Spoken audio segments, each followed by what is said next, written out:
Alright, shalom, shalom. First and foremost, I would like to give all praises, honor, glory, respect, and blessings to Yahweh, ahchyam, Yahweh Shai, ahchyam, Racha Kwadash. Salutations to the Lord's elect on the four corners of the earth, pushing this truth and sincerity while patiently waiting for Yahweh Shai's return. And double honors to our apostles and elders of Great Millstone, which have taught us everything we know through the spirit and power of Yahweh, ahchyam, Yahweh Shai. And welcome to another series of current worldwide events being brought to you by the spirit and power of Yahweh, ahchyam, Yahweh Shai. This is the brother Yashamai coming back at you with another video. These drivers are on strike. Fuel prices in Jordan have doubled in the past year. For many, it's making life a daily struggle. This banner shows one word to sum up their demands: dignity. We joined the strike when we felt the effects of the extremely high fuel prices. High fuel prices mean higher transportation costs, which in turn mean a spike in prices of goods used by Jordanians. But while most rallies are peaceful, anger is growing. More and more people are joining the protests, often resulting in confrontations with the police. On Thursday, a senior police officer was killed in Man province, shot in the head during a demonstration. Oh, you see that? These protests are becoming so violent that protesters are now killing policemen. And trust me, that's going to come over here to America as well. When the Lord start putting that riotous, that angry, F America spirit on these different protesters here in America, especially these patriots, when the government send these UN troops after them to go take their guns, there's going to be a lot of shootouts. And that's why, like it tells you in 2nd Esdras, which I'm going to get it, it says that one people shall stand up and fight against another, and swords in their hands. So these civil wars are going to be fought with swords, just like how you see over here in these Arabian countries. Okay, a police officer was shot in the head by a demonstrator. Now, in my previous video I did, which was on Peru, down there in Peru, you had martial law troops that was using live lethal rounds against protesters. So as time passes on, these protests are going to become more and more violent. The king attended the funeral, a show of support for security forces. Dozens of officers have been injured in recent unrest. The government has promised a zero-tolerance approach to violence. We are dealing with the situation, and we won't spare any effort to crack down on whoever destabilizes public order. We are required by law to uphold our responsibilities and duties to preserve public security. Protesters want taxes on fuel cancelled. But with global energy prices soaring since Russia's invasion of Ukraine, the government says it's doing all it can. It spent around $700 million capping fuel prices this year. It's also promised financial aid to vulnerable families. But these protesters say that's made very little difference. And if conditions don't improve, the unrest is likely to grow. And if the situation don't improve, the unrest is likely to grow. In which it's going to grow. It's going to grow because it's prophecy. As a matter of fact, Proverbs 29 verse 2, it says, when the righteous are in authority, the people rejoice. But when the wicked bear rule, what happens? The people mourn. The reason why? Because you got protests happening everywhere. You got protests happening in Brussels, Belgium. You got protests in Brussels, Belgium over what? The cost of living prices. You got protests in Athens, Greece over what? Cost of living prices. You got protests going on in Paris over what? Over energy crisis. People protesting for more wages because the amount of money they're making is not enough to take care of their daily necessities. Down there in Bushido, which I believe is located in I forgot the name of that place, but down there in Russia, people protesting People protesting in Germany over energy crisis. People protesting in France over energy prices. And the cost of living going up, food prices.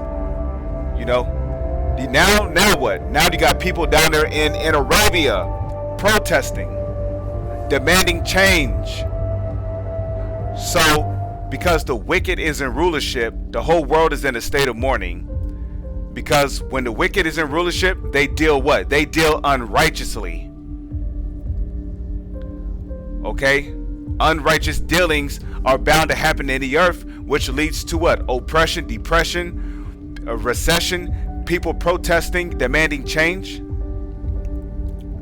In which there will be a change, because that's what the so-called elites want. They want you people to demand for change so they can come with their solution, their type of change, which is what? It's going to be the new world order, which is going to be to their benefit and to your further oppression. So those are the times we're heading into. Okay, ordo, which if you look on the back of your dollar bill, you see what? Ordo ab chaos, which is what? Order out of chaos. They're the ones responsible for all this chaos going on the planet, for the sake of what? Implementing their new world order. And who's the wicked? Well, we got to go back to the book of Job, chapter 9, verse 24. The earth is given into the hands of the wicked. He covereth the faces of the judges thereof. If not, who and where is he? Now, what does the scripture mean by the earth is given into the hands of the wicked? That means the wicked has control over the whole earth. And who has control over the whole earth? Especially through their monetary banking system. The so-called elites, who call themselves Rothschilds and Rockefellers, they have control over the whole entire planet Earth. They are Edomites, according to the Holy Scriptures. Their line goes back to Esau, just like the rest of their nation, the people who call themselves white.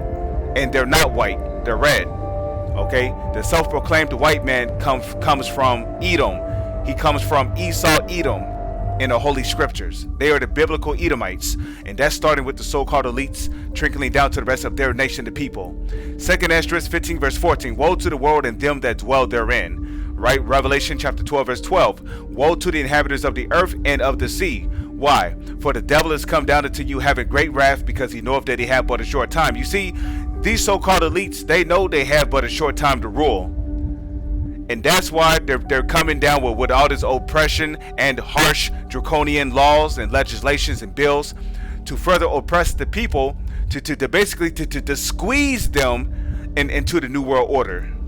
Even though they know that a lot of people are going to die in the future, you know, through martial law, through concentration camps, through civil war, race wars, through newly created beasts, through DARPA robots with guns in it, with guns on them. With guns on it, programmed to kill people, especially the Israelites, which are the so-called Negro, Latino, and Native Indians.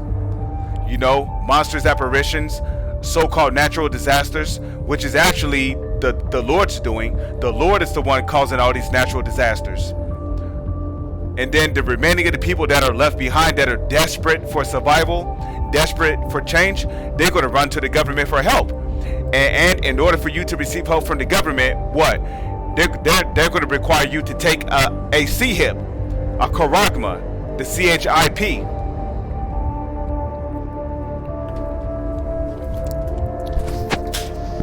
They're going to require you, the government is going to require you to take the CHIP, which is the MOTB, presuming to Revelation 13 verse 16 all the way down to 18. And guess what? If you're an Israelite and you take the CHIP, you're going to be destroyed. 2nd Esdras 15 verse 15. So 2nd Esdras 15 verse 14, woe to the world and them that dwell therein, for the sword and their destruction draweth nigh. And the one people shall stand up and fight against another, and what? Swords in their hands. Now, the modern day sword is what? The gun. Because a sword is what? An instrument of death. A sword is used to kill people. So That's exactly what the gun was created for. The gun was created for the intent of killing people.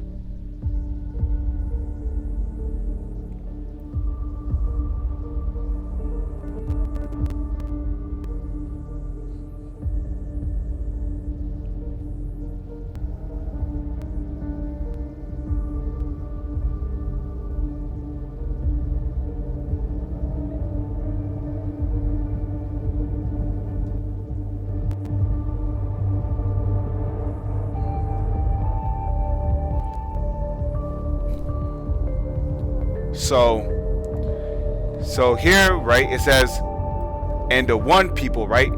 The one people is talking about who? That's your civilians. That's the people, the protesters, the rioters, the ralliers, the people who are sick and tired of Esau Edom's oppression through these different governments. Okay, so the one people shall stand up and fight against another. Who's the another? That's talking about your martial law troops, your militarized policemen, the DHS, the IRS. Okay, that's talking about the UN troops. So that's who the civilians are going to be fighting against in these last days, which is going to be the result of what? Civil wars. So the one people shall stand up and fight against another, and swords in their hands. And the modern day sword is the gun. So these civil wars are going to be fought with guns. You see? Now let's go down to verse 16.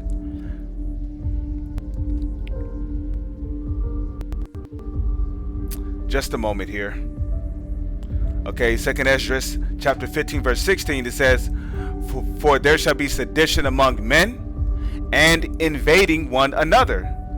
They shall not regard their kings nor princes, and the course of their actions shall stand in their power. So you might ask, what is a sedition? A sedition is a uprising or a rebellion against the government.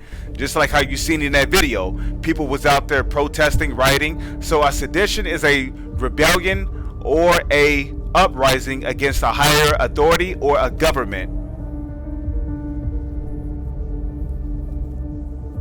And what's an example? What is an example of those two things? Protests, riots. Okay? Protests and riots. Those are all examples of seditions. Okay, like how you seen all them Arabian people out there protesting and rioting, demanding change. That was a sedition. And then it said they shall not regard their kings nor princes, and the course of their actions shall stand in their power. So ain't nobody gonna care ain't nobody gonna care what the president of that country have to say. All they're gonna want is change. So with that, I'm gonna say shalom, and on to the next one.